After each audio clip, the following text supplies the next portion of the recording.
حضور علیہ السلام نے فرمایا رب تمہیں جو رزق دیتا ہے تمہارے ضعیف اور کمزور لوگوں کی برکت سے عطا کرتا ہے، تو ان کی برکت سے تو تمہیں مل رہا ہے، اور تم تکبر کرتے جا رہے ہو، غرور کر رہے ہو، اور تم کہتے ہو نہیں یہ میرا حق تھا۔ حق نہیں تھا بھائی، خدا نے اپنے فضل سے عطا کیا۔ اچھا پھر کچھ بندے بھول ہی جاتے ہیں، گاؤں سے آ کر پڑھنے والے بھول ہی گئے کہ کس کی ماں نے کتنا زیور بیچا تھا، وہ جدی پشتی امیر بن جاتے ہیں۔ وہ کہتے ہو نہیں جی اللہ دا فضل ہے جی، دادا جی دی بھی بڑی گل سی۔ بھئی دادا جی دی گل صرف زمین نال ہوندی ہے؟ ویسے آپ ایک اچھا انسان کہیں، جھوٹ کیوں بولتے ہیں؟ صحیح بخاری میں حضرت ابو ہریرہ رضی اللہ تعالیٰ عنہ سے حدیث مروی ہے، بڑی مشہور ہے۔ نبی پاک علیہ السلام نے خود ایک قصہ بیان فرمایا بنی اسرائیل کا۔ حضور فرمانے لگے 3 شخص تھے، ایک کوڑ کے مرض میں مبتلا تھا، کوڑا تھا، ایک گنجا تھا، ایک نابینا تھا، ہر وقت پریشان رہتے تھے۔ میرے رب نے ان کو آزمانے کا فیصلہ کیا۔ دیکھو اللہ کے آزمانے کا طریقہ کیا ہے۔ ایک فرشتہ انسانی شکل میں آیا سب سے پہلے، جس کو کوڑ کا مرض تھا، اس کے پاس آیا۔ حضور سید عالم صلی اللہ تعالیٰ علیہ وسلم بیان فرماتے ہیں اس نے آ کے اس سے کہا کیا چاہتے ہو؟ اس نے کہا یار مجھے کوڑ کا مرض ہے، لوگ مجھ سے نفرت کرتے ہیں، گھن کرتے ہیں، کاش میری کھال ٹھیک ہو جائے، جلد ٹھیک ہو جائے، بیماری چلی جائے۔ تو فرشتے نے ہاتھ پھیرا، اللہ نے شفا عطا کر دی۔ شفا کس نے دی؟ ہاتھ کس نے پھیرا؟ تو کوئی حرج نہیں، اگر کسی وقت کوئی بزرگ دم کر دے، ہاتھ پھیر دے، تو شفا اللہ ہی دیتا ہے۔ بخاری میں موجود ہے جو روایت عرض کر رہا ہوں۔ فرشتے نے ہاتھ پھیرا، اللہ نے۔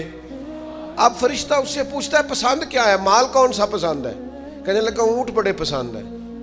تو فرشتے نے ایک حاملہ اونٹنی اسے دی اور برکت کی دعا بھی دی۔ اب فرشتہ آیا گنجے کے پاس، جناب کیا چاہتے ہیں؟ اس نے کہا میں گنجا ہوں، سر پہ بال نہیں ہے، اس کی وجہ سے چہرے پہ کوئی حسن بھی نہیں ہے، لوگ گھن کرتے ہیں، کبھی میرے بال آ جائے نا۔